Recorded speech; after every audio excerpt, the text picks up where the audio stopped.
Bueno, vamos a, vamos a comenzar. Se siguen sumando hermanos. Vamos a hacer tres son para armonizarnos y comenzamos.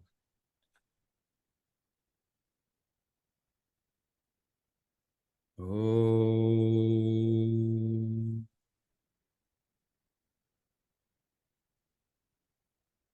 Om.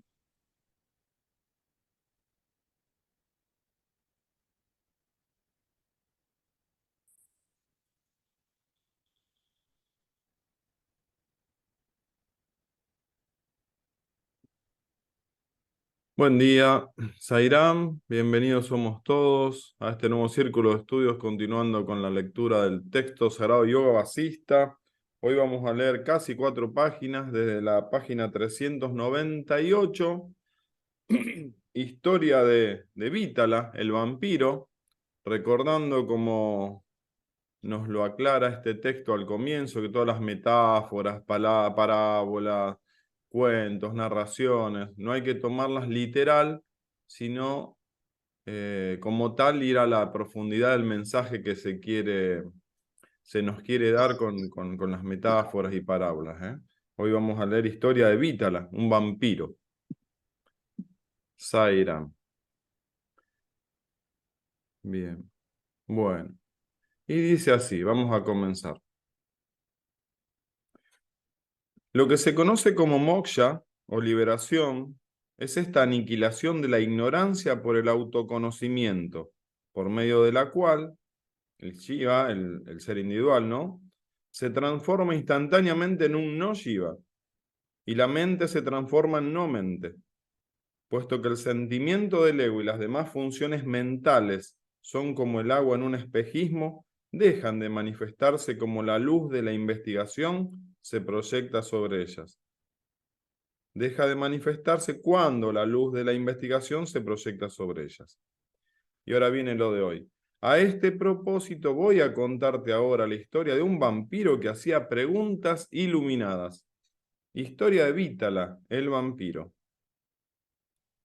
En los bosques de los montes Vindhya vivía un vampiro que merodeaba por aquellos territorios buscando víctimas para satisfacer su temible apetito, pero no quería matar a ningún animal que no lo mereciera. Como no encontraba en el bosque una persona de esas características, fue a la ciudad y se presentó ante el rey diciéndole: no vengo a matarte ni te chuparé la sangre si no lo mereces. Eres un buen gobernante y ayudas a quien te necesita. Te ruego que me ayudes en este caso. Te haré 4 preguntas. Contéstalas correctamente, te lo ruego. ¿Qué es el Sol cuyas radiantes partículas constituyen este universo? ¿En qué poderoso viento se manifiesta este inmenso espacio? Aunque pasamos de un sueño a otro sin interrupción, jamás abandonamos el ser, aunque estamos constantemente cambiando de realidad soñada. ¿Qué es ese ser? Cuando abrimos un tronco de bananero, vamos levantando capa tras capa hasta dar con la médula. Cuando este mundo objetivo va siendo analizado progresivamente, ¿cuál es su médula o esencia sutil? ¿De qué átomo forman partes estos átomos que llamamos universos? ¿En qué roca sin forma están ocultos los 3 mundos? Contéstame a estas preguntas. Si no lo haces correctamente, puedes estar seguro de que acabaré contigo. Ahora hacemos un paréntesis y seguimos. Cuando leía esto digo, ¿qué respondería yo? ¿Qué preguntas que le haces? Y el rey contestó de inmediato: este universo, amable vampiro, estuvo una vez cubierto por una serie de capas como una fruta envuelta en su piel. Pendía de una rama que tenía miles de frutos como él, y había un árbol con cientos de ramas semejantes y un bosque lleno de árboles como aquel. También había una montaña con decenas de bosques similares y un país con miles de montañas como ella. Todo esto estaba en un continente con cientos de países parecidos, una tierra con cientos de continentes similares, un océano con miles de tierras como la que te he dicho, un ser con cientos de océanos en su interior y una persona suprema que portaba una guirnalda formada por las calaveras de muchos de estos seres. Y había un sol cuyos rayos iluminaban a miles de personas semejantes a estas, el sol de la conciencia que todo lo ilumina. A la luz de este sol, querido vampiro, estos universos no son más que diminutas partículas atómicas.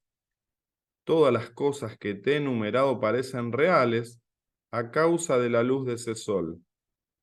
En el ser infinito, los conceptos de tiempo, espacio, movimiento e inteligencia brillan como motas de polvo en un rayo de luz. Brahman, el ser, que parece trasladarse sin cesar de un mundo soñado a otro, no abandona de hecho su naturaleza esencial, ni se olvida jamás de sí mismo. Del mismo modo que cuando se abre un tallo de bananero, cada capa levantada revela otra capa subyacente, cuando investigamos el interior de este mundo aparente, solo descubrimos a Brahman. Desde un punto de vista positivo, este Brahman se denomina la verdad, el ser, etc. Pero puesto que está más allá de toda descripción posible, desde un punto de vista negativo, se le designa como vacío, lo indescriptible, etc. La realidad es todo lo que experienciamos como real, aunque en la experiencia aparece con una forma particular añadida, no es más que conciencia pura. Como el tronco del bananero no es más que ese mismo tronco y sus diferentes capas son de naturaleza idéntica. Se considera al ser de naturaleza minúscula o atómica porque es extremadamente sutil e intangible, pero puesto que es lo único que hay, es infinito y la auténtica raíz de toda la existencia, el pensamiento sin forma que aparece en todas las formas. El mundo objetivo solo es la carne que recubre la verdad, que es la conciencia pura. Después de escuchar esta completa respuesta de labios del rey, el vampiro quedó silencioso y sumido en profunda contemplación. Olvidó su acuciante hambre y entró en un estado de samadhi. Te he contado la historia del vampiro, querido Rama, para ilustrarte la verdad de la sutil conciencia infinita. El universo no es más que una envoltura o velo, moja, que disimula esa conciencia, que puede ser rasgado inmediatamente por la investigación de su verdadera naturaleza. De hecho, es tan real como el cuerpo del vampiro. Despliega la mente con la propia mente, amable Rama, y permanece en paz interior contemplando el infinito ser en todo lo que hay. Como el rey Bajirata, puedes alcanzar lo que parece imposible si eres capaz de permanecer fijo en el conocimiento de la verdad y te dedicas a las tareas comunes de la vida, observando el curso natural de los acontecimientos sin realizar esfuerzo alguno. Rama entonces preguntó a Vasista, ¿quién era aquel rey Bajirata que había citado? Vasista le respondió gentilmente, historia de Bajirata. Había una vez un rey llamado Bajirata, muy devoto del Dharma, tan generoso y magnánimo con los sabios y los hombres buenos, como implacable con los malvados. Trabajaba sin descanso por erradicar la pobreza entre sus súbditos y su corazón ardía de devoción en presencia de los santos. El rey Bajirata fue quien hizo descender el río Ganges de los cielos a la tierra. En la ejecución de esta empresa encontró grandes dificultades y contó con la ayuda de Brahma y Shiva, e incluso con el concurso del sabio Yanu. Por ser una tarea pesada y colosal, sufrió muchas decepciones y contrariedades. Desde una edad muy temprana, este rey estuvo dotado de discriminación, viveka, y desapego, vairagya. Un día que se hallaba en soledad, reflexionaba del siguiente modo: esta vida mundana es realmente estúpida y vacía. La gente repite una y otra vez las mismas acciones sin sentido. Solo es una acción adecuada la que nos permite alcanzar lo verdaderamente valioso que no podemos perder. Las demás acciones y palabras son una evacuación torpe y maloliente.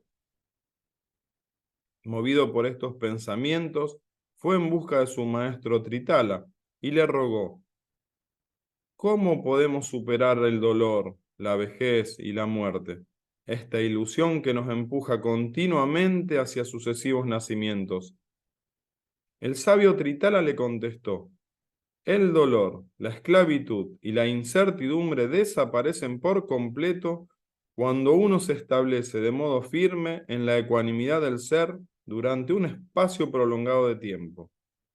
En ese estado cesa la percepción de división objetiva y se produce una experiencia de plenitud por el conocimiento de lo que merece la pena conocer.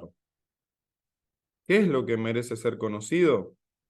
El ser puro, cuya naturaleza es la conciencia, omnipresente y eterna. Bhagirata preguntó: ya sé que solo el ser es real, y el cuerpo y todo lo demás son irreales, pero ¿por qué no lo percibo con la suficiente claridad? Tritala respondió: el conocimiento intelectual que tienes de esta cuestión no es verdadero conocimiento, ñana. El desapego de la esposa, de los hijos y del hogar, el equilibrio ante la alegría y el dolor, el amor a la soledad, la fijación en el autoconocimiento, eso es el verdadero conocimiento. Todo lo demás es ignorancia. El autoconocimiento o conocimiento del ser brota cuando el sentimiento del ego se ha desvanecido por completo. Insistió Bhagirata: pero si el sentimiento del ego está estrechamente unido a este cuerpo, ¿cómo puede ser desarraigado? Tritala contestó de nuevo: por la renuncia decidida de la búsqueda de los placeres a costa de un intenso esfuerzo de voluntad y por la demolición de la prisión del amor propio que acompaña al sentimiento del ego. Si eres capaz de abandonar todo esto y permanecer firme, el ego se desvanecerá por sí solo y comprenderás que eres el Ser Supremo. Después de escuchar atentamente los consejos de su preceptor, Bhagirata decidió practicar un rito religioso como preludio de su renuncia total a los placeres del mundo sensible. Al tercer día entregó todo lo que tenía a los sacerdotes y a sus familiares, sin reparar si estaban dotados de buenos sentimientos o carecían de ellos. Entregó su propio reino a sus enemigos, dejándoles rebasar sus fronteras. Cubierto con un escueto taparrabos, abandonó el país y se lanzó a caminar por otras tierras donde era completamente desconocido. En poco tiempo alcanzó la paz suprema. Sin darse cuenta de dónde le llevaban sus pasos, llegó casualmente a su país de antaño y comenzó a pedir limosna a sus ciudadanos. Estos le reconocían y le rendían culto, rogándole que recuperara su trono. Pero él no aceptaba más que una limosna de alimento. La gente se lamentaba sin comprenderlo y decía: es el rey Bhagirata, qué triste condición la suya, qué desgracia. Al poco tiempo volvió a abandonar su antiguo reino, más adelante encontró a su maestro Tritala y vagaron juntos por la tierra entretenidos en diálogos espirituales. ¿Por qué tenemos que soportar todavía la carga de nuestro cuerpo? Pero ¿por qué tendríamos que abandonarlo? Dejémoslo que siga vivo hasta que le plazca. Caminaban totalmente ajenos al dolor y al placer, y no podría decirse tampoco que estaban en un término medio entre ambas emociones, aunque los dioses les hubieran ofrecido grandes riquezas o poderes sobrenaturales, los habrían rechazado como hojas de hierba seca. En cierto país el rey había muerto sin herederos y los ministros buscaban un gobernante adecuado que le sustituyera. Bhagirata, vestido con su miserable taparrabos, llegó casualmente a ese país. Los ministros decidieron que era la persona adecuada para subir al trono y se postraron ante él. Subieron a Bhagirata sobre el elefante real y fue coronado rey. Mientras gobernaba aquel reino, los habitantes de su antiguo país fueron muchas veces a rogarle que gobernara también su propio reino, pues no estaban contentos con sus sucesores. Después de un tiempo, Bhagirata aceptó su petición y se convirtió en el emperador del mundo entero. Permaneciendo en paz interior, con su mente en silencio, libre de deseos y envidias de cualquier tipo, realizaba la acción oportuna que convenía en cada momento a medida que se iba produciendo. En cierta ocasión oyó que el único medio de liberar las almas de sus antepasados era bañarse en las aguas del Ganges. Para conseguir que este río sagrado descendiera a la tierra, decidió ir al bosque a hacer penitencias, confiando de nuevo el reino a sus ministros. Después de conseguir la ayuda de los dioses y los Siddhas, consiguió el difícil empeño de traer el Ganges a la tierra, para que el pueblo pudiera ofrecer libaciones a sus antepasados en sus aguas benditas. A partir de este momento el Ganges, que adorna la corona de Shiva, volvió a correr sobre la tierra. Es obvio, querido Rama, que debes permanecer en el estado de ecuanimidad que poseía el rey Bajirata. Para reforzar tus convicciones, te contaré ahora la magnífica historia de Shikit-Baja. Te ruego que la escuches con atención, pues es una de las narraciones más esclarecedoras de esta enseñanza. Eso lo vamos, Dios mediante, a contar, a leer el sábado que viene. Hemos leído esta historia del vampiro, esta historia del rey. Albina, si puedes dar paso a tus apreciaciones, qué es lo que te resonó en estos mensajes. Bueno, era varias cosas en realidad, pero voy a hablar de una.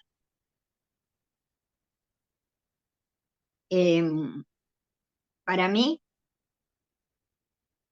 apreciación, y desde mi punto de vista de lo que he comprendido, el vampiro es el tiempo. Es el tiempo que mata, come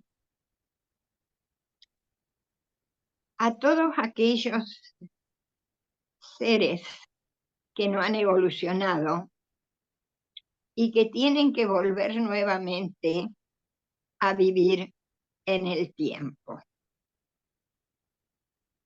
¿Cuál es la manera de superar todo esto? Porque sabemos que en la eternidad, en la conciencia infinita, el tiempo no existe. Sabemos también que el tiempo todo lo devora.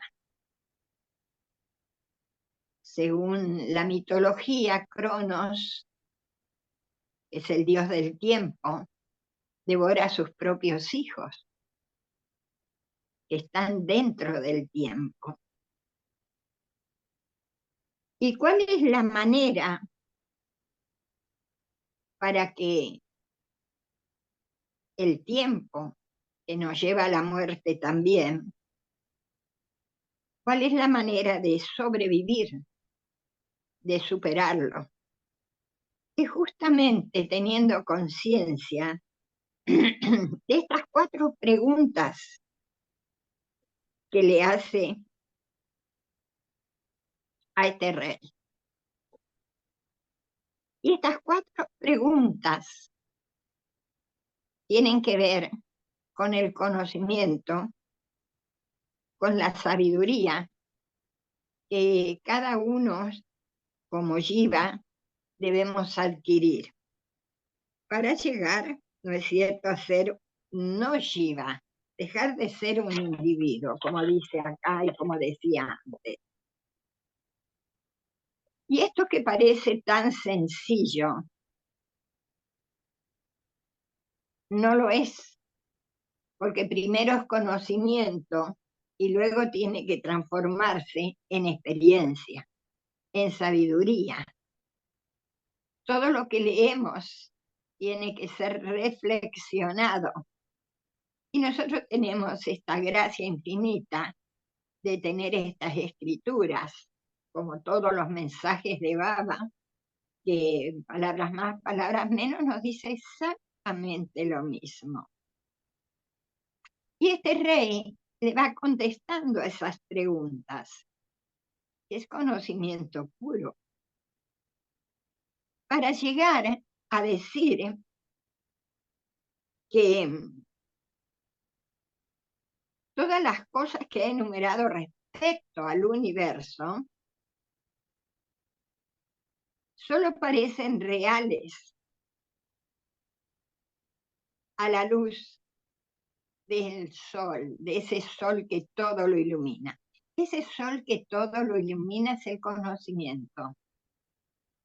Nosotros vamos adquiriendo esa iluminación que va descorriendo el velo de la ignorancia, gracias a Sai. Y dice que respecto a esa luz, los universos no son más que diminutas partículas. Fíjense. En el ser infinito termina diciendo en ese párrafo, los conceptos de tiempo, espacio, movimiento, inteligencia, brillan como motas de polvo en un rayo de luz. Y que el ser, Brahman, que parece trasladarse sin cesar de un mundo soñado a otro, de un universo a otro, no se olvida jamás de sí mismo. Y esto es también algo que nosotros, o yo, no tengo que olvidar, de quién soy. Porque si me olvido de quién soy, me olvido también de quiénes son los demás. Por eso tengo que tener constantemente presente quién soy. Porque si soy Dios, llamémosle con esa palabra, el otro también lo es. Y toda la naturaleza es, porque ya sabemos que todo es Brahman mismo. Entonces, todo lo que este rey le contesta a este vampiro, justamente un vampiro, fíjense. Y otra cosa que no debemos olvidar, que por lo menos cuando era chica, todas las fábulas que leíamos en la escuela, o que yo tenía la oportunidad de leer en los libros, porque mi papá me compraba muchos libros desde muy chiquita, estaban representadas por animales, animales que hablaban, pero que cada fábula nos dejaba algo, nos dejaba una enseñanza.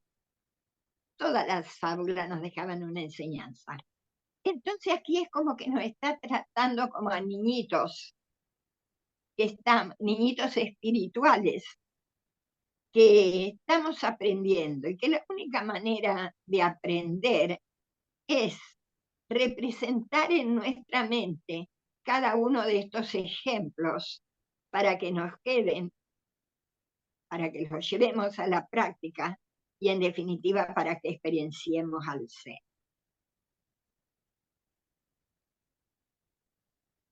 En otra parte también dice que lo repitió muchísimas veces, pero es bueno repetirlo por lo menos para mí misma. El universo no es más que una envoltura o velo que disimula esa conciencia, que puede ser rasgado inmediatamente por la investigación de su verdadera naturaleza. Y la verdadera naturaleza, como nos lo ha dicho muchas veces Baba, comienza preguntándonos quién soy. ¿Quién soy? Y también dice, despliega la mente con la propia mente. A veces se cree que tenemos que matar la mente, que tenemos que tener una mente en blanco, cuando la mente es el instrumento que, como dice Baba, nos va a liberar o nos va a esclavizar. Tenemos que utilizar este precioso instrumento, y habla muchas veces de todo eso Marcos Erice. Tenemos que utilizar este precioso instrumento para razonar, para reflexionar en una primera instancia de todo esto que leemos, y que luego nos va a llevar a que podamos utilizar el Budi, el intelecto, porque si lo desconocemos, no podemos utilizarlo. Para utilizar una herramienta hay que conocer para qué sirve esa herramienta. Entonces, la mente es la que nos va a ayudar muchísimo, en este caso, hasta que lleguemos a la no mente. Pero siempre hay un primer paso para todo eso. Pero también dice, permanece en paz interior, contemplando el infinito ser en todo lo que hay, en todo lo que hay, en lo que existe. Y en esta vida que a mí me toca vivir y a todos, ¿no es cierto?, a cada uno, he llegado por la gracia de Baba, por la gracia de haber tenido la oportunidad de leer sus mensajes, de escucharlos, de leerlos, de reflexionarlos, a ver, no con los ojos físicos todo lo que me rodea, si bien estoy pendiente porque vivo en este mundo, en este plano de ilusión, a ver que realmente todo es conciencia infinita, todo. Y les puedo asegurar que no hay nada que me afecte, nada, absolutamente nada. Lo cual lleva, por lo menos en mi caso, a amparo interior. Entonces, termina diciendo, y es a esto por lo que venía diciendo lo que dije, si eres capaz de permanecer fijo en el conocimiento de la verdad y te dedicas a las tareas comunes a las que nos toca cada uno, observando el curso natural de los acontecimientos sin realizar esfuerzo alguno por querer cambiarlos. Porque cada acontecimiento tiene un porqué y un para qué, y tiene una causa, y nosotros vemos el efecto. Entonces, solo observarlo, actuar como observador. Y qué difícil también esto para nosotros en este momento, me refiero a los argentinos, es estar fuera de todo lo que pasa, pero sí observándolo, porque no vivimos aislados, pero sabiendo, sintiendo, y ojalá en mi caso fuera ser experienciando, que todo es conciencia infinita. Sairán, hermanitos. Qué lindo, Albina, qué lindo las cosas que dijiste. Vamos con Marcos Erice, después Gerardo. Adelante, Marcos. Om Sairam. Como he aprendido y siempre lo digo, actuando en mi rol de Jiva, todo es referencial. En mi caso, la experiencia la he focalizado al leer este texto en, si bien conocer algunas cosas históricas o leyendas, mitos y enseñanzas, el poner el foco en lo prescriptivo, porque hay cosas descriptivas y en lo prescriptivo, es decir, aquello que tengo que hacer. ¿Por qué? Porque es la manera que me siento guiado por parte de la enseñanza respecto de aquello que en la actuación tengo que realizar. En ese contexto es necesario, a mi juicio también, focalizar qué se quiere decir con lo que se dice. ¿Por qué? Porque a veces hay palabras que las podemos, y cada uno lo realiza de esa manera, decodificar en un sentido según lo que hemos aprendido. Entonces la idea es ir, ¿qué es lo que quiere decir el texto con lo que dice? Y voy a leer algunas partes que realmente me han impactado. Por ejemplo, la realidad es todo lo que experienciamos como real. Entonces, si no tengo claridad respecto de qué es lo que es real, ¿qué estaré experienciando como real? ¿Un dolor? ¿Un sentimiento? ¿Un sufrimiento? Entonces sigue, aunque en la experiencia aparece con una forma particular añadida, no es más que conciencia pura. Entonces eso es importante cuando se lee la frase, entender en el contexto qué se quiere decir, Porque si yo desde la base no parto de la premisa de que todo es conciencia pura, la decodificación que voy a realizar va a ser equivocada. Esto es fundamental entenderlo. ¿Por qué? Porque si, como digo esto, si uno lo lee rápido, dice, la realidad es todo lo que experienciamos como real. Entonces, bueno, en mi vida diaria digo, es real que recibí un golpe, entonces estoy asociado al golpe. Entonces, esto es importante. Por lo tanto, hay conceptos que son base. Todo es conciencia pura. Todo es conciencia infinita. Pero hay otra palabra que también me ha llamado la atención, ¿ya? Sobre Brahman, que también le llama en la parte de lo positivo, de lo negativo, el ser, Atman, verdad, o sea, tiene el nombre que se le quiera dar. Porque Swami mismo dice que Dios tiene millones de nombres y millones de formas. Entonces, si tiene millones de nombres, significa que cualquier nombre que uno le dé a eso, eso es. Pero acá hay una frase que también es impactante. Dice, se considera al ser de naturaleza minúscula o atómica. O sea, es extremadamente sutil e intangible. Ok. Pero puesto que es lo único que hay, es infinito. Y la auténtica raíz de toda existencia.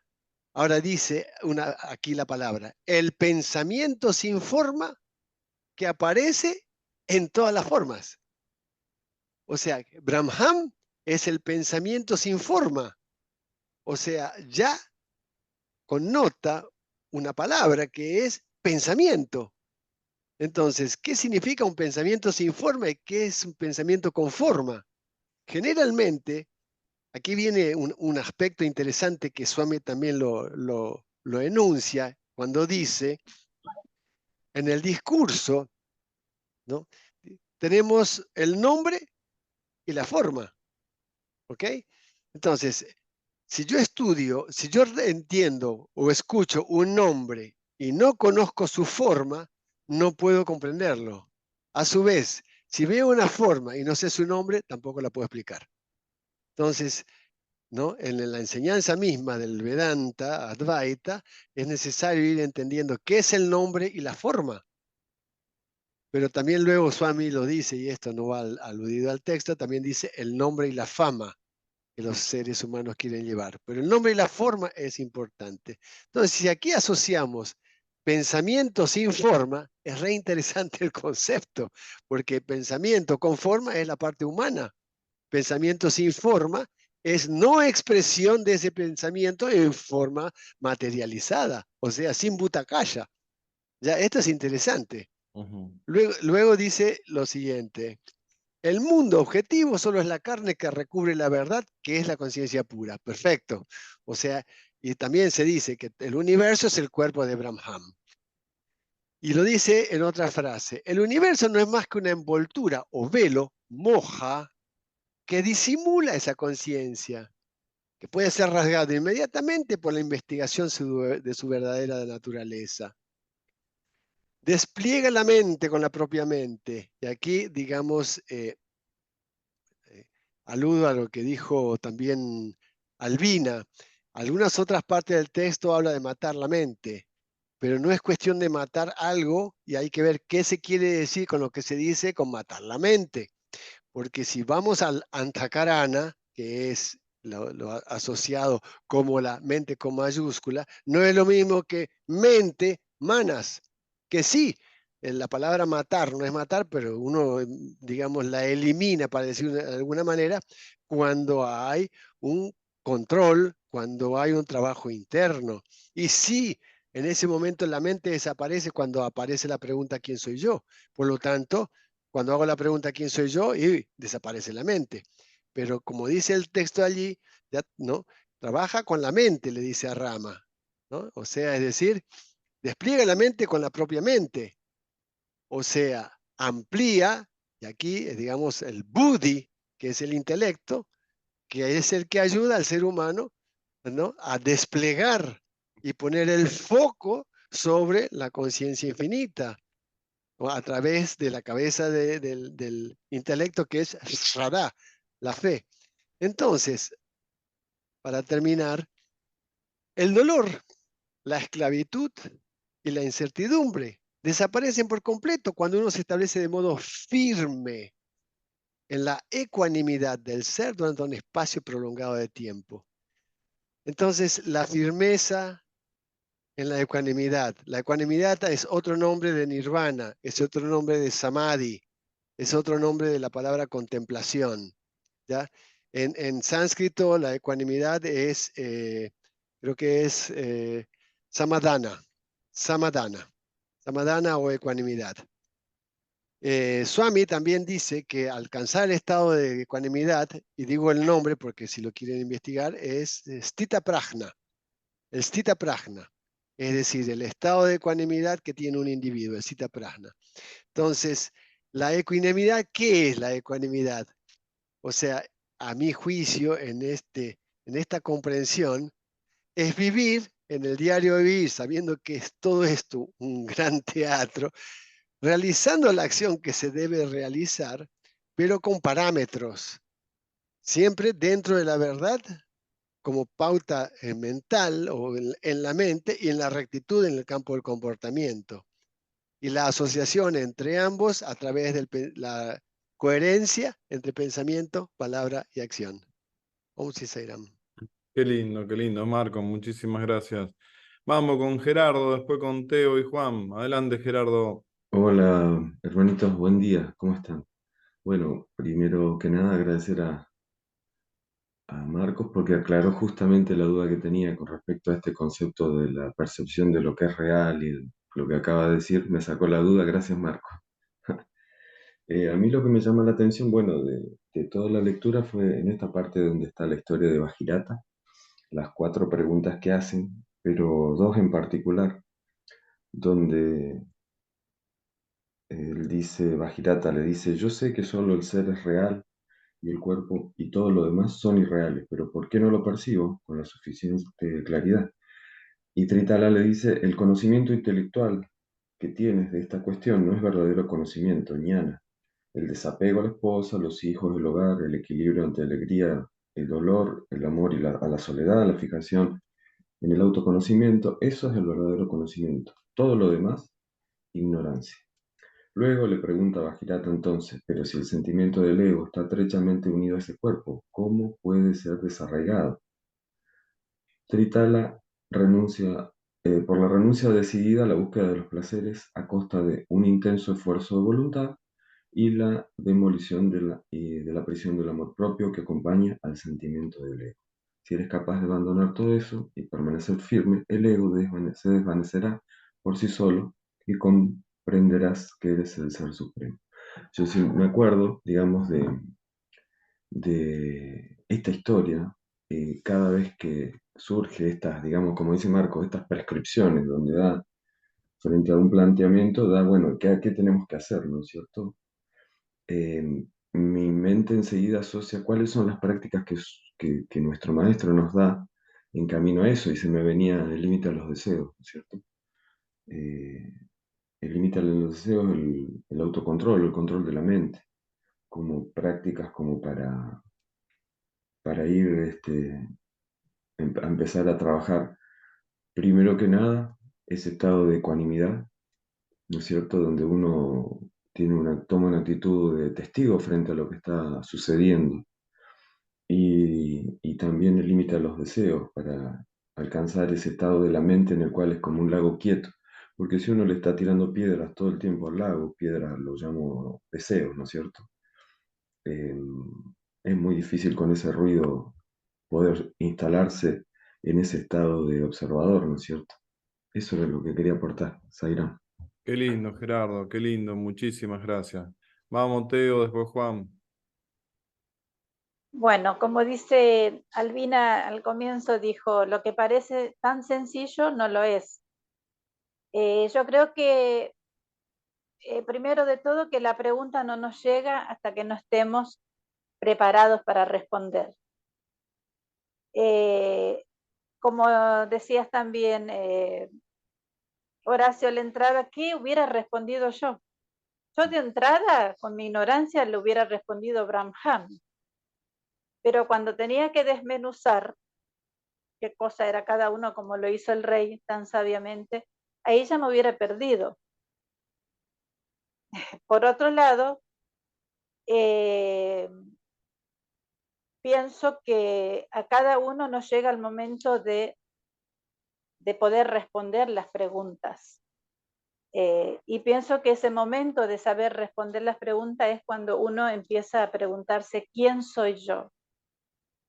A todo nos llega, en algún momento a través de estos conocimientos, de los mensajes de Baba y de muchas otras cosas. Y por eso también me gustó esto de que lo que parece sencillo no es tan sencillo, porque lo que uno va atravesando día a día, tratando de tener conocimiento o de adentrarse en este conocimiento, es importante porque mismo cuando uno estudia los Vedas o al comienzo cuesta muchísimo y uno ve que los demás que ya aprendieron, que están más avanzados, parece muy fácil cuando los ve recitar los Vedas, pero a uno le cuesta, a mí me cuesta muchísimo llegar, por ejemplo, ¿no? Por eso me gustó muchísimo la frase, lo que parece sencillo no es tan sencillo. Zaira. Gracias, Teo. Juan, adelante, Juan, después Gisela. Hola, saludos a todos. Me gustó mucho la interpretación que dio Albina de Vitala como el vampiro que es realmente el tiempo. Me parece muy, muy, muy acertada a la realidad. Y después respecto al texto, me impactó una frase que ya la desarrolló Marcos Erice y Gerardo, que dice que el dolor, la esclavitud y la incertidumbre desaparecen por completo cuando uno se establece de modo firme en la ecuanimidad del ser durante un espacio prolongado de tiempo.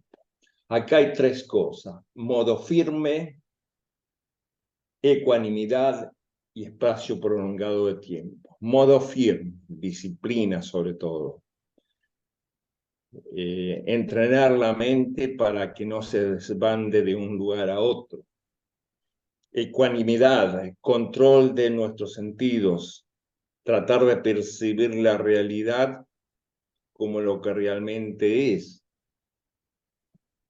Y lo último, si logramos establecernos en esa realidad, tratar de mantenerla el tiempo más prolongado que sea necesario, porque si no son chispas de beatitud, son chispas de iluminación que nos aparecen y después si dejamos que la mente vague a su gusto, a los 2 o 3 días lo perdemos. Entonces es toda una forma de vida, es toda una cosa que debemos hacer.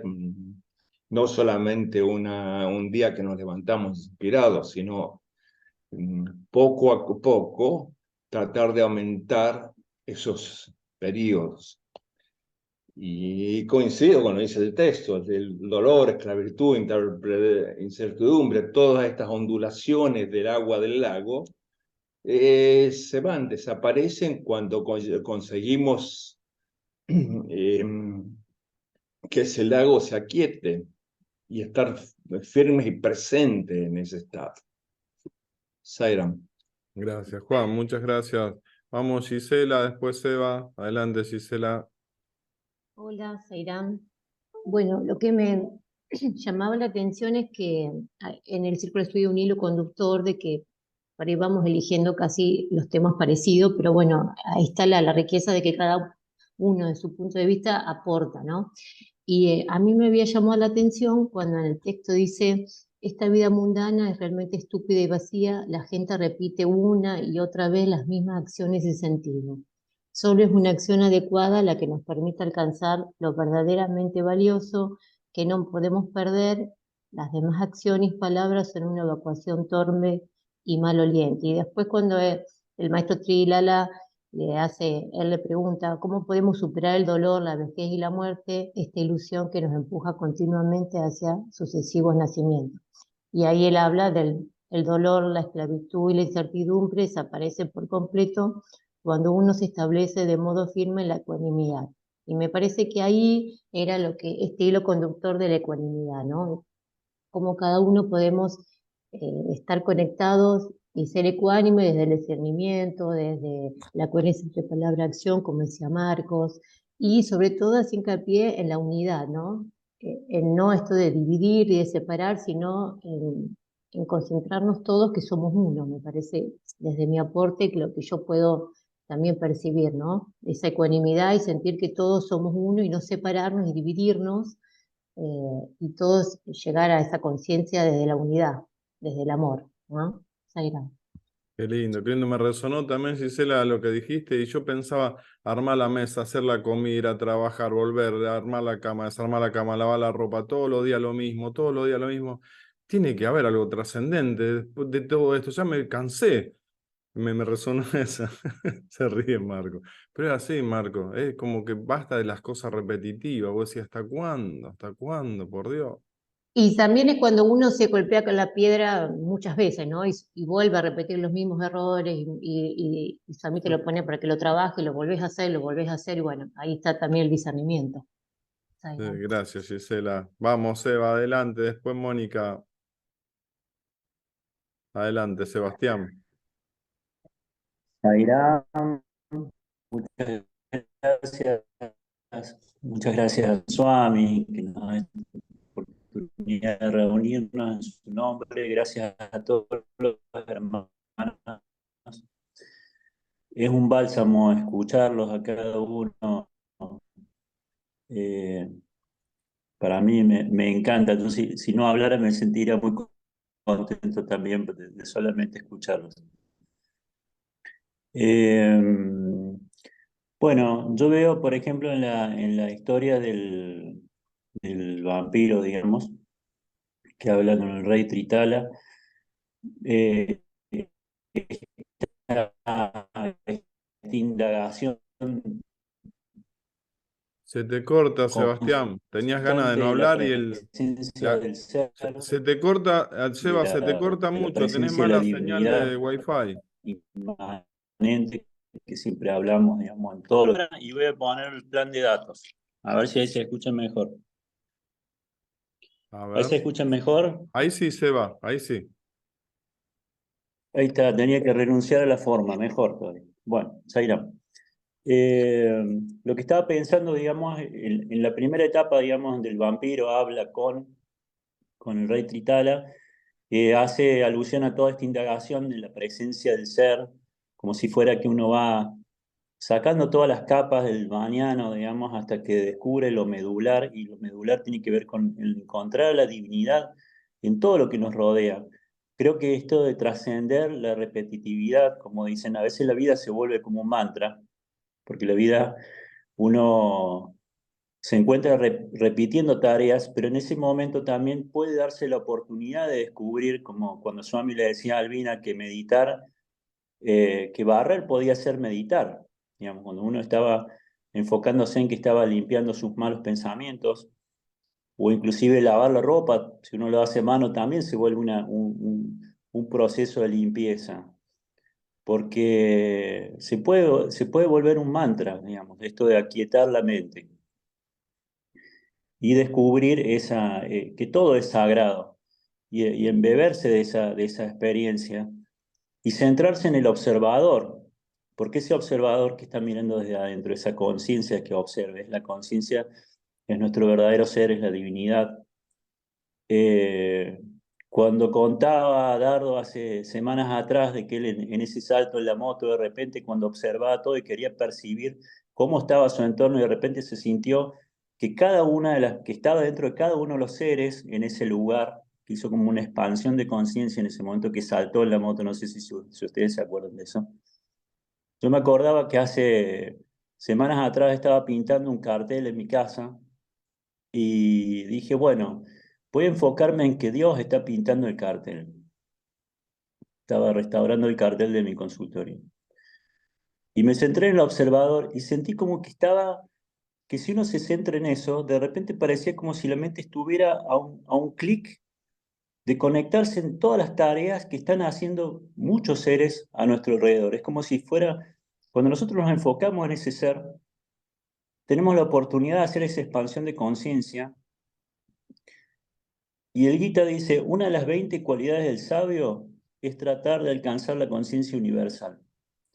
O sea, trascender nuestra yoidad, digamos, de esa forma y poder conectar en esa conciencia.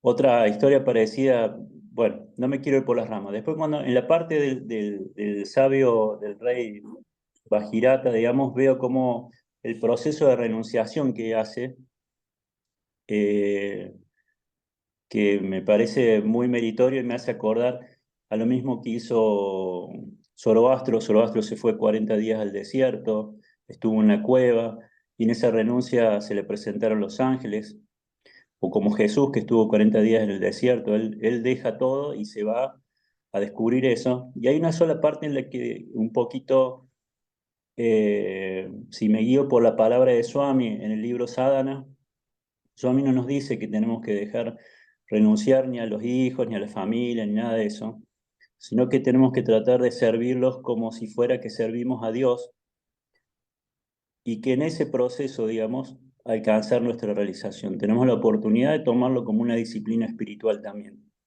Porque si no se vuelve confuso eso de que a veces uno está haciendo su dharma y que su dharma consiste en dejar a la familia, a los hijos, todo, y cuando de repente nuestra tarea, digamos, es servir a Dios en todo lo que nos rodea y estar compenetrados amorosamente en esa tarea también.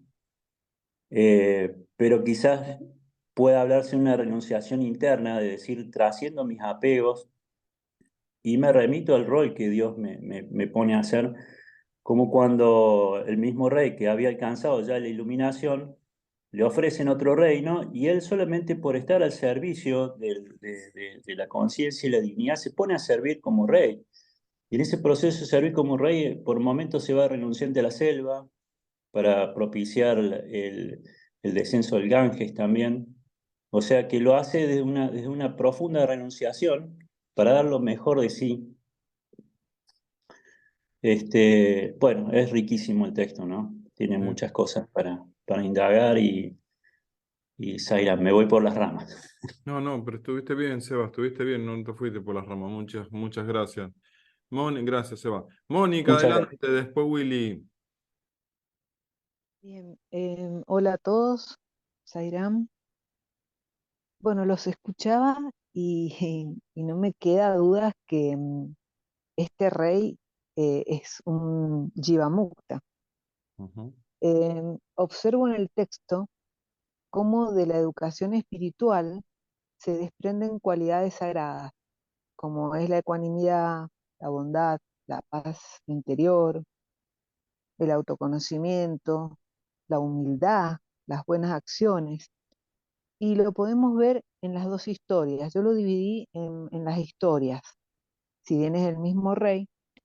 En la primera historia, este rey estaba dotado con tal sabiduría y humildad que a través de una respuesta basada en el autoconocimiento y su paz interior, no sufrió peligro alguno ante su cuestionador, que era el murciélago. Al contrario, lo indujo al samadhi, porque cuando aparece la sabiduría, desaparece la ignorancia y la ilusión es la verdadera señal o sea, desaparece la ignorancia y la ilusión, lo cual es la verdadera señal de las personas que han logrado el autoconocimiento y han podido iluminarse e iluminar a otros. En la segunda historia, em, demuestra también este mismo rey que está dotado, aparece que lo dice, la discriminación y el desapego.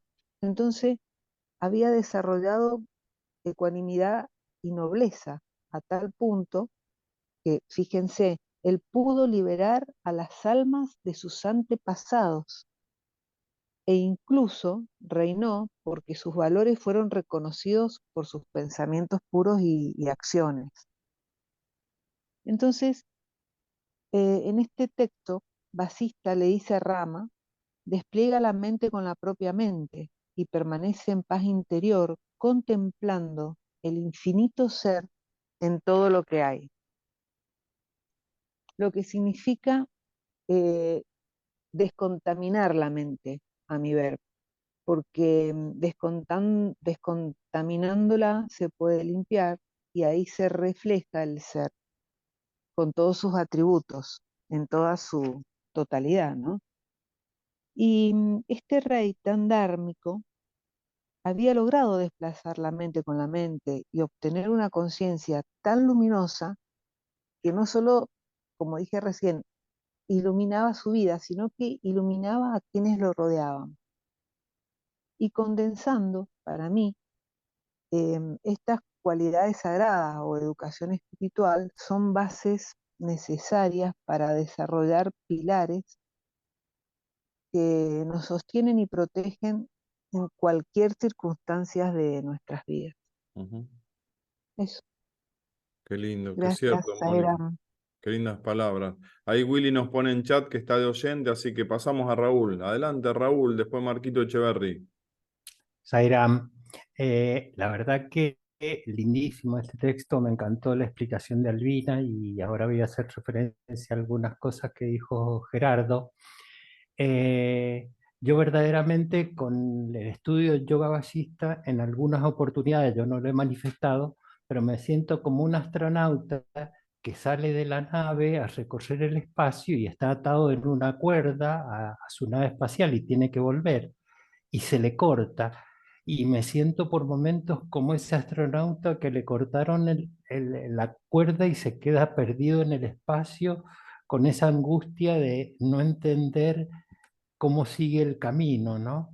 Entonces muchas veces he sentido esa sensación. Hoy ha sido al contrario, ha sido una sensación de sentirme más humano, más algo a puesta a tierra, ¿cierto? ¿Por qué? Porque habla más como nos habla Baba. O sea, cuando aborda el tema de la mente, el tema es cómo dirigir la mente, cómo encauzar, ¿cierto? De una manera u otra, no niega la mente, sino que hay que saberla usar. Y esto que dijo Gerardo del límite a los deseos está vinculado con esto, que el límite a los deseos es una maravillosa obra que escribe Philip Crystal por inducción de Baba, y es cómo manejar la energía, el tiempo, el dinero, la alimentación.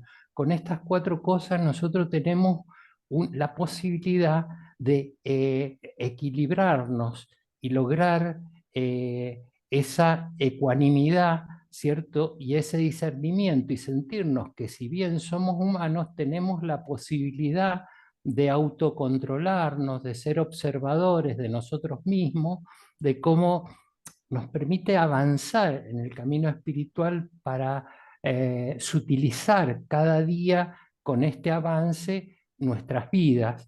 Y el tema de la ecuanimidad es fundamental y recuerdo lo que algunos me habrán escuchado decirlo o lo han leído, este relato Un sueño de Philip Crystal, donde Baba le induce a saber qué es la ecuanimidad.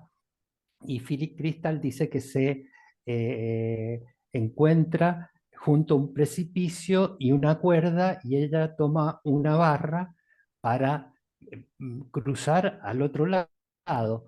Entonces va caminando por el cable y a mitad del camino se le para del lado derecho un pájaro negro, se distrae y se cae. Nuevamente se posiciona de nuevo, empieza a caminar de nuevo, esto en el sueño, por la cuerda. Cuando llega a la mitad se le posiciona un pájaro blanco y se cae de nuevo. Entonces, moraleja, cuando quieres llegar a destino, dice que no te distraiga ni el pájaro negro ni el pájaro blanco. Esto es la ecuanimidad. La ecuanimidad es no dejarse afectar ni por el mal ni por el bien, ni por lo rico ni por lo feo. Es tratar de lograr ese equilibrio y ser un observador y lograr avanzar en la vida para encontrarse con que, en mi caso, ese destino final del otro lado de la cuerda está Baba, está Brahman, ¿cierto? Bueno, eso, Sairam. Qué lindo, Raúl, qué lindo. Marquito Echeverry, después Miguel. Bueno, gracias, Horacio. Hay dos o tres conceptos que me gustaron mucho del texto. El primero, en un momento, el rey, cuando habla ahí con el vampiro, en un momento dice que el universo es tan real como el cuerpo del vampiro, dice, ¿no? Y me hizo acordar, y lo fui a buscar porque le pedí a una amiga que me lo pinte, me hizo acordar una enseñanza de Baba. Baba dice que, no sé si se ve ahí el cuadrito, que Baba dice que hay una personita subiendo una palmera y que la palmera es como el mundo real, el mundo espiritual, y la sombra de la palmera es el mundo material, el mundo ilusorio, y que si nosotros subimos a buscar los frutos en el mundo real, que es el espiritual, la sombra automáticamente sube a buscar los frutos en el mundo material, porque es la consecuencia, ¿no? Entonces, Swami dice, todo es espiritual, ¿no? Y si todo es una masa homogénea de conciencia, todo es espiritualidad. Pero ¿cómo bajo esa espiritualidad a la práctica diaria, ¿no? A la vida cotidiana, a lo dual? Entonces, esa enseñanza me gusta mucho y me la pedí a una amiga que me la pinte para tenerla siempre presente, ¿no? Que el mundo real es el espiritual y que cuando subamos a buscar los frutos, la sombra, que es el mundo material, automáticamente sube a buscar los frutos. Era lo mismo que decía Jesús, ¿no? Cuando decía, preocúpense por el reino de los cielos, que el resto viene por añadidura. Pero no perder de vista esto de que todo es espiritual, en realidad, todo es Dios, ¿no? Esa fue algo que me gustó del texto cuando dijo que el universo es tan real como el cuerpo del vampiro. Después, en un momento que lo rescataron algunos, esto de vivir la vida diaria sin esfuerzo alguno, dice. Y en realidad eso sin esfuerzo alguno yo lo asocio a cumplir con mi deber, pero sin sentir que soy el que está cumpliendo, sin sentirme el que soy el que hace, ¿no? Y ahí hay una frase de Baba que me gusta mucho que dice, convénzanse que para que algo suceda, no solo se necesita el esfuerzo humano, también se necesita la gracia divina. Entonces, me toca actuar en el mundo, me toca cumplir con mis deberes, pero ¿desde qué lugar? ¿Desde sentir que soy el que hago? ¿O simplemente que estoy cumpliendo con un rol que me toca en esta vida y soltar el resultado, ¿no? Hago lo que me toca y suelto el resultado, que sea lo que tenga que ser. Y después Gerardo lo trajo y lo trajeron un par esto de los niveles de conocimiento, que tiene que ver también con cómo moverme en el mundo diario, en la dualidad. Baba dice que hay 5 niveles de conocimiento, ¿no? Conocimiento libresco, que me da un conocimiento superficial, que me lleva a un conocimiento general, que me da un conocimiento discriminatorio, para llegar al verdadero conocimiento que es el práctico. Puedo realmente decir que tengo el conocimiento cuando lo puse en práctica. Entonces, la importancia de esto de las acciones, ¿no? De la práctica. Y ahí, y es lo último, el rey cuando vuelve a gobernar, dice, hacía lo correcto en cada situación. Decía el texto, algo así, ¿no? Hacía la acción correcta o hacía lo correcto en cada situación. Y ahí una vez le preguntaban a Baba cómo distinguir una acción correcta. Y dijo, bueno, es fácil, pásenla por 2 filtros. ¿Me hace mal a mí? ¿Le hago mal a alguien? Si las 2 respuestas son no, entonces es una acción correcta. Entonces, ahí muchas veces, hace mucho tiempo que no pido nada, absolutamente nada, y lo único que alguna vez pido es claridad para hacer lo correcto, ¿no? Que me dé la claridad, que siempre le digo a mi ser, no dejes que me confunda, no dejes que me confunda, como que me ayude a hacer lo correcto, ¿no? Bueno, eso es lo que más rescato del texto. Gracias. Gracias, Marcos. Adelante, Miguel, después Claudio, Guillermo. Muy buenos días para todos, somos Risa y Ram. Muchas gracias por todos los comentarios, pues porque se me amplía aún muchísimo más, pues todo el interés de asistir a este círculo de estudio. Interpreto, pues dentro de las historias que están relatadas allí, pues que hay como una especie de contracción y expansión del ser en este mundo en el que vivimos. Esto pues de alguna manera pues me está invitando a reconocerme y reconocer a los demás. Al inicio del texto dice que el autoconocimiento o conocimiento del ser solo brota cuando el sentimiento del ego ha desaparecido por completo. Y luego más adelante, casi hacia el final, el rey, Bajirata, dice que renuncia, la renuncia decidida de la búsqueda de los placeres a costa de un intenso esfuerzo de voluntad y por la demolición de la prisión del amor propio, es decir, pues el ego me ayuda a comprender que yo soy el ser supremo. Y esta demolición del ser, esta demolición del ego, de esta prisión propia, lo que me lleva a mí es a reconocer al otro. Y si pues me intereso yo en el otro, no por apropiármelo, sino por reconocer que no solamente existe el yo, sino también el nosotros, entonces veo que hay una necesidad de servir al otro, de reconocer al otro y de disolver ese yo y transformarlo en nosotros. Entonces pienso yo que es una invitación a que cuando hacemos el servicio, al mismo tiempo lo que está naciendo en nosotros es ese ser, ¿no? Soy el ser supremo.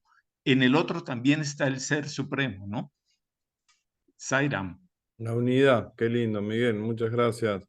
Adelante, Claudio, después Guillermo. Sairam, buen día. Al principio, Albina mencionó esta característica de cuento en la lectura, en el relato, ¿no es cierto? Como una herramienta para entender, ¿no? Pedagógica se diría en la educación. Y me llamó la atención la parte en que habla de caminar por otras tierras donde era completamente desconocido. Y se me vino a la mente que el ser no puede ser conocido. No hay palabra que lo describa ni se comprende con la mente. Por otro lado, la mente es básicamente nociones y pensamientos. La noción de individuo es la mente asociada a lo mío. Habla del desapego también. Habla de desplazar la mente con la mente. Habla de ecuanimidad.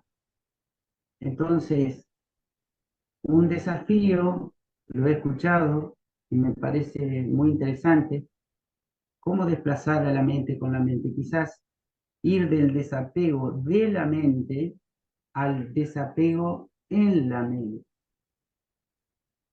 Es decir, no hay que rechazar que haya pensamientos porque la naturaleza de la mente, de lo sutil, es que aparezcan los pensamientos. El tema es otro párrafo en el que dice, el dolor, la esclavitud y la incertidumbre desaparecen por completo cuando uno se establece de modo firme en la ecuanimidad del ser durante un espacio prolongado de tiempo. Y por último, la alegoría del vampiro. No es ni malo ni bueno, La pregunta es a la vez la posibilidad de conocer, pero también la pregunta es lo que cubre la paz en la que queda en evidencia el ser. Estoy muy agradecido de vuelta a Baba y a todos ustedes, compañeros, por compartir cada sábado. Zairam. Igualmente, Claudio, igualmente. Vamos con Guillermo Espuedardo. Bueno, muy buenos días a todos. So pena de ser repetitivo, creo que en la vida hay puntos de inflexión y el haber tenido acceso a este libro sagrado para mí ha sido un ícono importante. Y agradezco la posibilidad de escucharlos a ustedes porque hay tanta sabiduría que me permite de alguna manera entender cosas que de otra forma me sería muy difícil. Comenté en algún momento de que cuando era joven leí una frase que decía, todos los problemas complejos tienen soluciones simples. Y me costó años visualizar que era así. Y llegó un momento en el cual me parecían que todas las cosas tenían soluciones simples. Pero curiosamente, en la lectura y comprensión de este texto, eh, esa concepción que tengo se me está complejizando. Y de repente me doy cuenta de que no es un tema de intelectualidad, como tan claramente lo dice el texto, sino que es un tema de reflexión, de conocimiento interno, de conocimiento directo. Y ahí aparece un punto que ayer me pareció muy importante porque conversando con una persona que merece todo mi respeto y que por esas cosas de la vida tiene la profesión de psicólogo, me decía, Guillermo, no seas tan activo, dedícate a pensar un poco más, dedícate a vivir la vida, a ser más feliz, a disfrutar de las cosas, a reflexionar. Esta vida pasa tan rápido y cuando hay un momento en la vida para empezar a disfrutar. Y con ese pensamiento lo asocio a una frase, de las tantas frases de esta lectura que hemos hecho hoy día, cada una de ellas en realidad tiene un significado, y dice, en algún momento dice, en una frase dice, el desapego de la esposa, de los hijos y del hogar, el equilibrio entre la alegría y el dolor, el amor a la soledad, la fijación en el autoconocimiento. Eso es el verdadero conocimiento. ¡Wow! ¡Qué desafío! O sea, está a la vista, están los elementos. Creo que tengo parcial claridad y que voy avanzando paso a paso, pero hay temas de decisiones. Y por lo menos en mi caso, creo que tengo que empezar a dejar un poco de lado tantas actividades mundanas que, claro, a veces hacen más de lo mismo y por lo tanto, como decía Einstein, lograr los mismos resultados. Parece que está llegando el momento de decir, ok, démosles la verdadera importancia que tiene a este autoconocimiento, que en algún momento leí una frase por ahí un par de años atrás donde decía, la mejor profesión del mundo es conocerse a sí mismo. Bueno, estoy iniciando esa nueva profesión. Muchas gracias. Qué lindo, Guillermo. Esa frase, viste, que dice el amor a la soledad. Cuán profunda es, ¿eh? El amor a la soledad, que mucho inconscientemente le tenemos miedo y es al contrario totalmente. Gracias, Guillermo. Dardo, querido, vos amás tu soledad, Dardo. Justamente, Horacio, eso, de amar la soledad. Muchas veces se puede confundir con ser antisocial, con querer estar solo y no querer repeler la gente, las multitudes del gentío o las ciudades populosas. Pero no es así, en realidad el amor a soledad es algo interno, ¿no? Puede uno con el cuerpo, como dijimos el sábado pasado, estar haciendo lo que quiere, pero en realidad lo siente adentro. Voy a ir con una mezcla del ejemplo que contó Raúl, que me encantó, y a lo que vos comentaste, Horacio, de la rutina diaria de todos los días, hacer lo mismo como lo describiste, ¿no? Llega un punto que nos cansamos. Y justamente cuando uno está todavía en la ignorancia, se cree que va a estar bien cuando esa rutina pasa a ser siempre satisfactoria, o consiguiendo placeres externos que nos van a agradar, a satisfacer en todos nuestros deseos. Justamente el libro habla de abandonar la búsqueda de los placeres sensibles, de los deseos, ¿no? Límite a los deseos.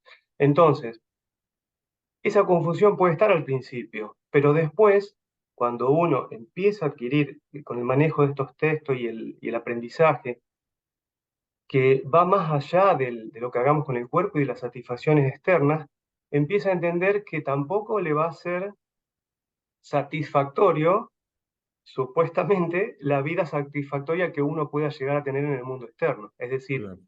está lleno de gente, por ejemplo, en el Ashram, ustedes saben bien que lo visitaba gente millonaria con todos los privilegios y con todo un buen pasar en la vida, y sin embargo, con salud incluso, sin embargo, buscaban algo más porque no lo llenaba, no terminaba de satisfacer. O sea que esa satisfacción, que sería externa, podría ser uno de los pájaros que comentaba Raúl. Bueno, que se me pose el pájaro blanco y va a estar todo bien.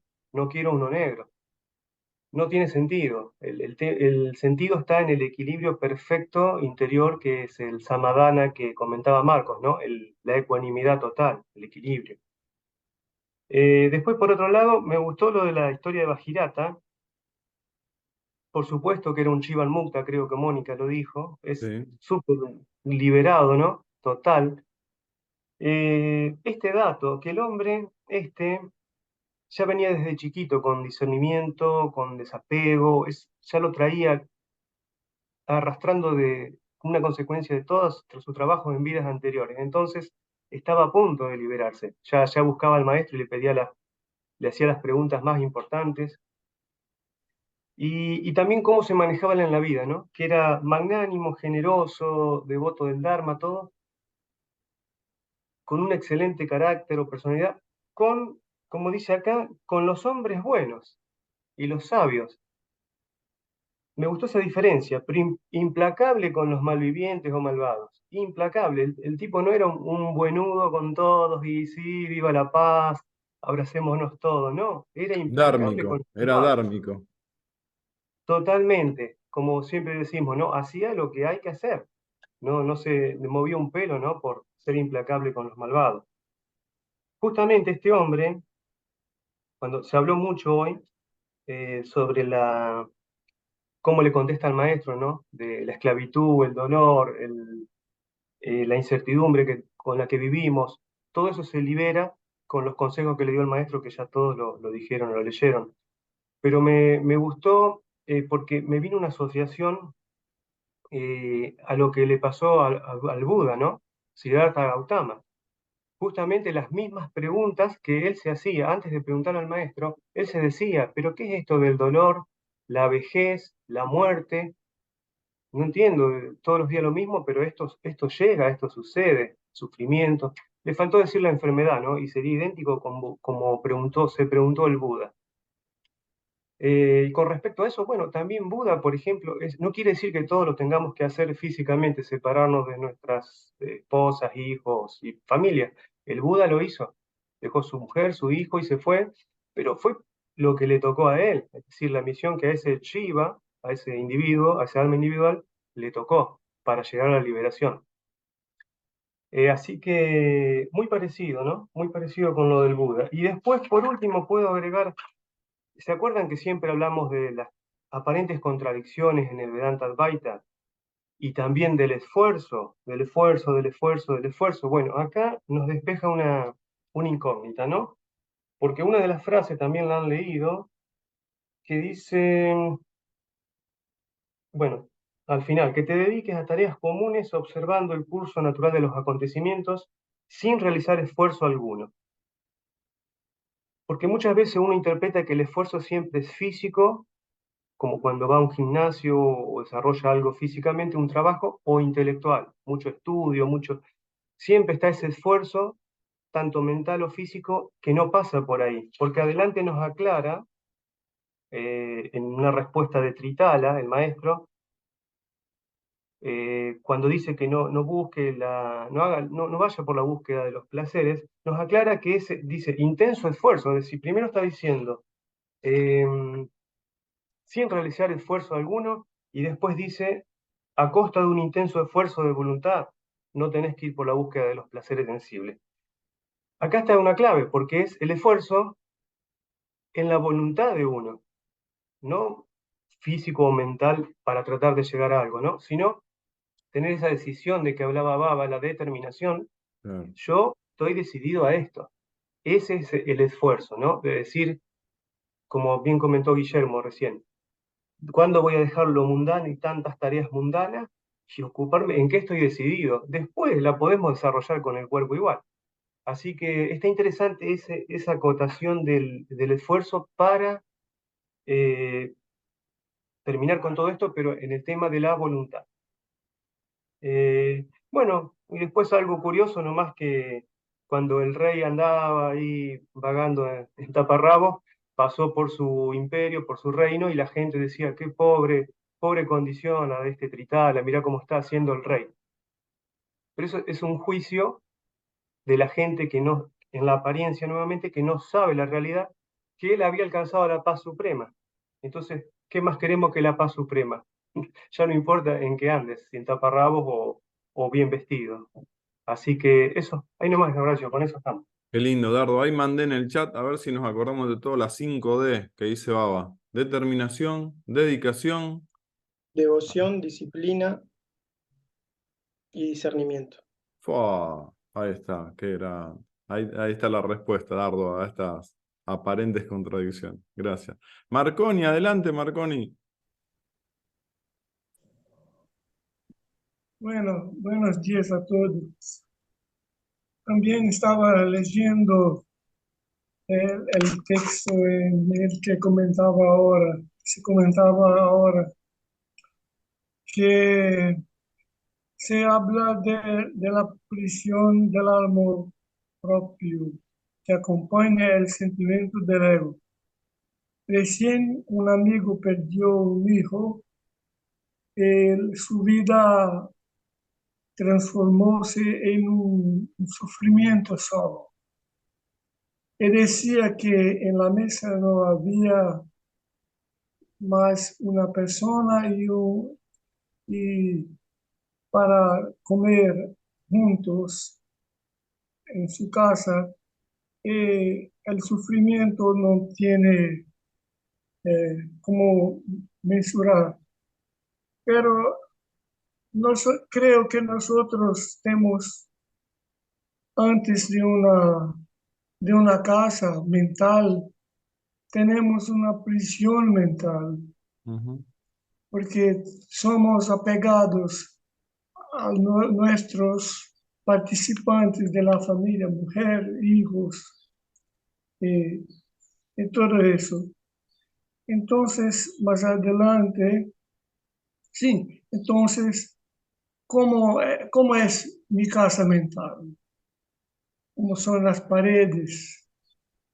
Las varias partes de esta casa, porque tengo que salir de ella, vivir sin necesidad de un lugar, de un hogar donde yo tenga la dicha, felicidad.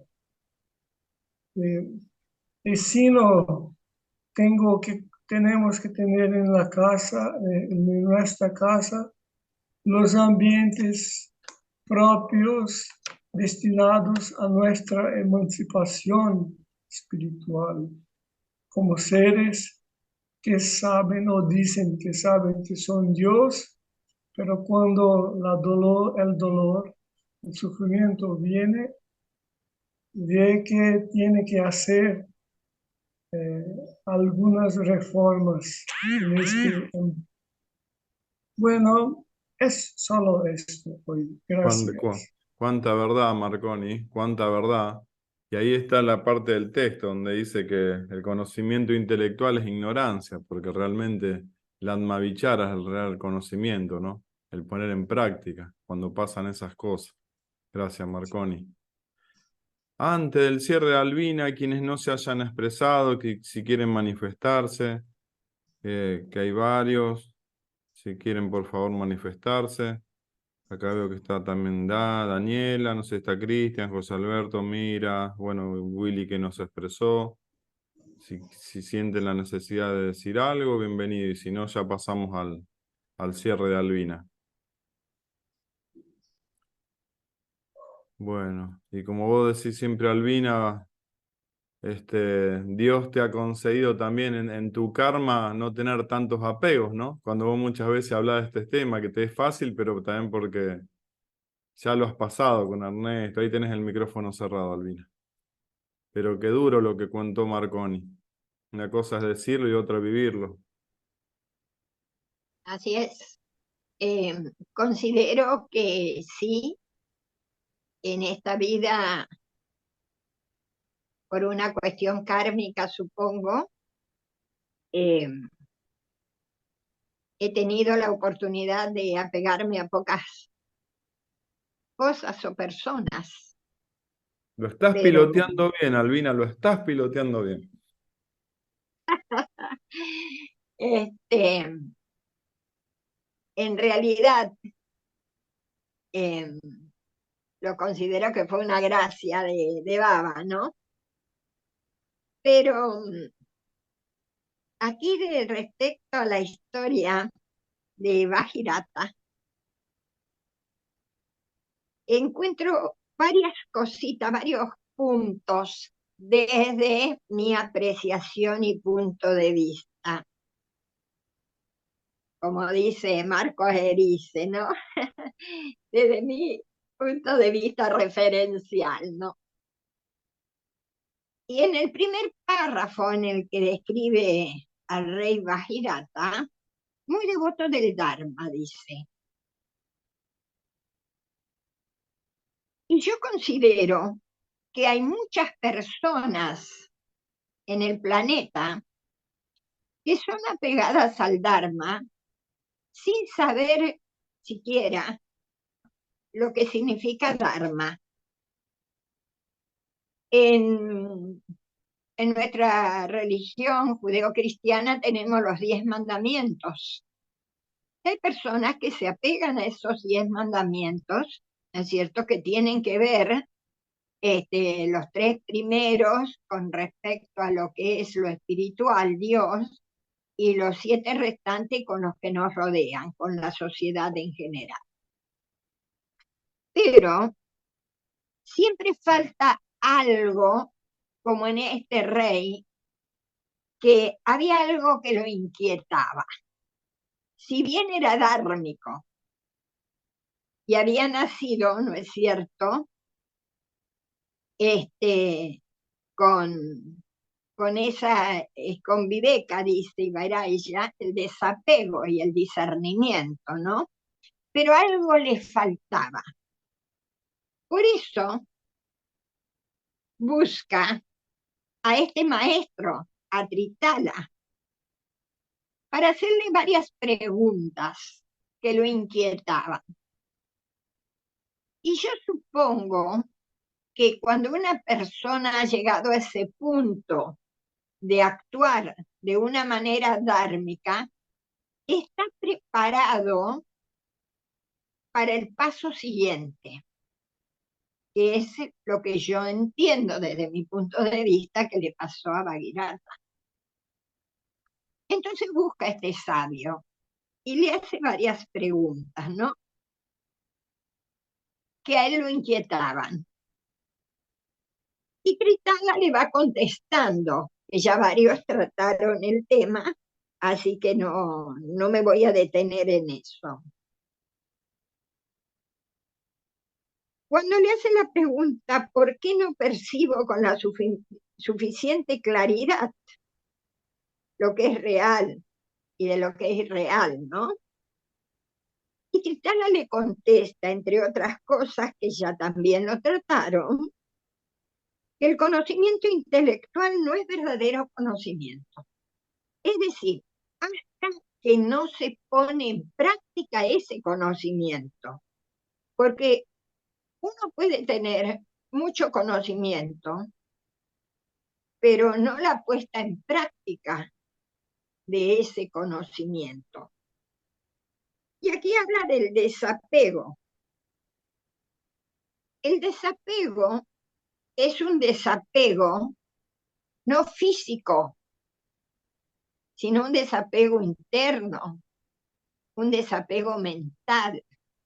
Y eso a mí me lo ha demostrado en un viaje que realicé, creo que fue en el 2000 o 2001, cuando yo intenté desapegarme de todo, y fui con esa intención desapegada total, y él por un lado o el otro cumplía mis deseos, digamos. Entonces cuando lo veía, estábamos en el ashram más pequeño, ¿no?, de Vrindavan, decía, Baba, yo quiero desapegarme y vos me estás dando lo que a mí me gusta. No entiendo esto. Hasta que me hace comprender que el desapego no es un desapego físico, sino un desapego mental.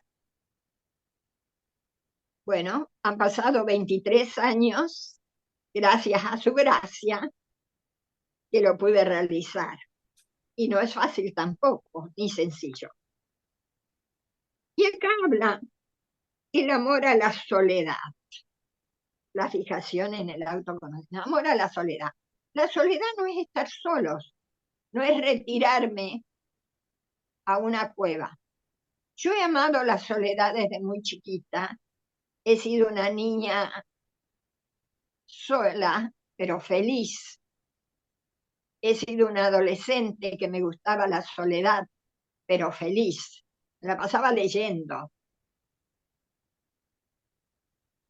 Hasta que comprendí que la soledad no era eso. ¿Y cómo lo comprendí? A los tumbos. Baba me lo hizo comprender.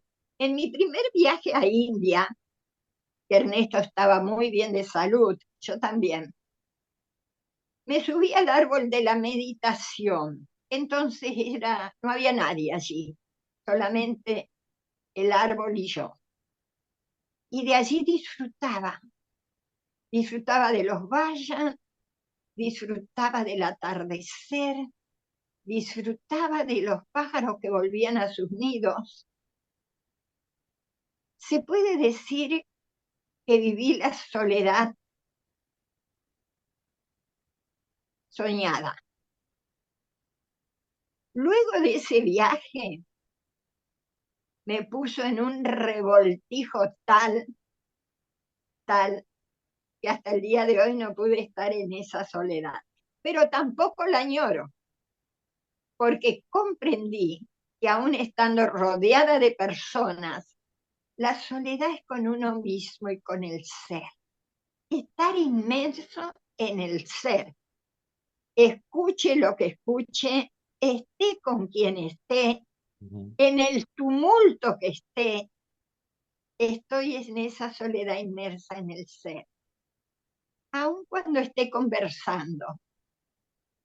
Y a veces conversaciones muy banales, como ocurre cuando uno va a una fiesta, ¿no? Entonces sí puedo contestar a algo, una que otra cosa, pero siempre inmersa en el ser. No hay nada que me saque de eso. Comprendí que ese es el verdadero amor a la soledad y no la que yo había disfrutado en ese primer viaje a India, que fue colosal y no la voy a olvidar, ¿no? Entonces, cuando este rey va teniendo respuestas a sus preguntas, a sus inquietudes, deja todo, ¿no es cierto? Y dice que en poco tiempo alcanzó la paz suprema. Pero ¿qué pasa? Tiene que cumplir con el Dharma que le había tocado en esta vida, pero ya de una manera diferente. con el conocimiento, con la sabiduría, con la experiencia del ser. Entonces ya no se ve afectado por ninguna pregunta. Y no solo puede ser rey de un reino, sino de dos. Es decir, fíjense ustedes cómo lo que puede significar, ¿no es cierto?, gobernar dos reinos, lo que puede significar, y sin embargo él estaba inmerso en la paz, en el ser, en su interior. Y la otra parte que me llamó la atención para terminar, ¿no? Bueno, voy a leer esto nomás que dice: permaneciendo en paz interior con su mente en silencio, libre de deseos. Qué maravilla llegar a eso. Y después dice: en cierta ocasión oyó que el único medio de liberar a las almas de sus antepasados era bañarse en las aguas del Ganges. Y para conseguir que este río sagrado descendiera, decidió ir al bosque a hacer penitencia. Y esto me llamó la atención poderosamente. Pero tengo una teoría, no sé si es una teoría en realidad, ¿no? Cuando yo estoy aquí con este cuerpo, gracias a un sinnúmero de personas, no solo a mi padre y a mi madre, porque mi padre y mi madre a su vez tuvieron padre y madre, y su padre y madre tuvieron padres y madre, y si vamos vemos que somos el puntito de ese vértice de un montón de seres con los cuales estoy aquí ahora. Y no estoy hablando del ser, ¿no? Porque el ser es infinito y engloba a todos. Y mi teoría es que cuando evoluciono espiritualmente, ayudo a todos esos seres que tuvieron, digamos, no sé cómo llamarlo, que son mis antepasados, para que esté hoy aquí, en este plano, en este planeta en la cual el Purna Avatar estuvo también con su cuerpo, con su forma y con un nombre. Entonces, para mí, ese es el Ganges en el cual se bañan los antepasados, las almas los antepasados. El Ganges está en mi interior. Si llego al conocimiento del ser, estoy beneficiando a todos mis antepasados con esa agua que surge, esa agua de vida viva que surge de mi interior. Y esto me lleva a una cosa global, descomunal. Creo que era San Agustín que decía que un alma que se eleva a todas las demás. Y esto siempre me llamó la atención. Un alma que se eleva a todas las demás. Y el Ganges es nuestro interior.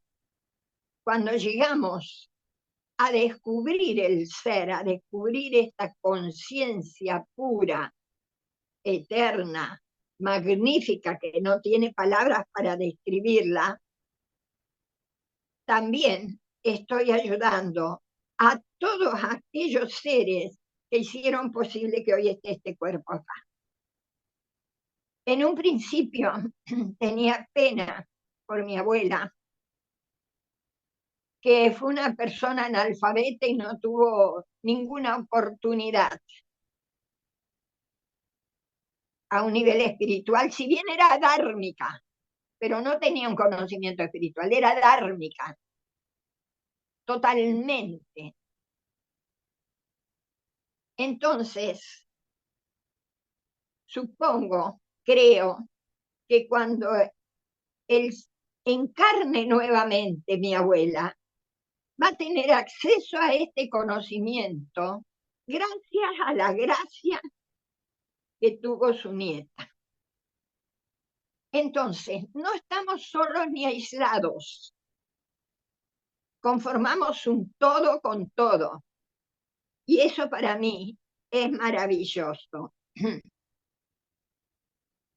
Y dice, casi al final, a partir de ese momento el Ganges que adorna la corona de Shiva volvió a correr sobre la tierra. Y vuelve a correr sobre la tierra cada vez que un alma, que un Shiva encuentra al ser. Así que, bueno, ese es mi pensamiento, es lo que creo.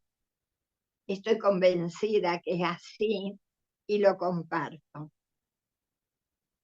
Gracias a todos los hermanitos y realmente los amo por lo que me aportan y por lo que cada uno va despertando en mí cosas que por allí las tengo olvidadas. Gracias infinitas. Qué lindo, Albina, y gracias a todos, gracias a todos. Vamos a hacer uno interesante, Zaira. Acá dice Dardo en el chat, perdón, dice que toda la historia de Bajirata está en el Ramakata, escrito por Saibaba. Gracias, Dardo. Zaira. Uno interesante.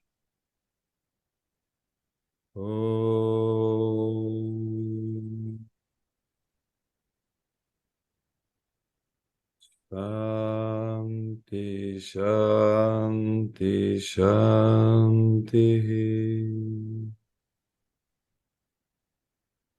Jai Bolo Bhagavan Sri Satya Sai Baba Ji ki. ¡Yay!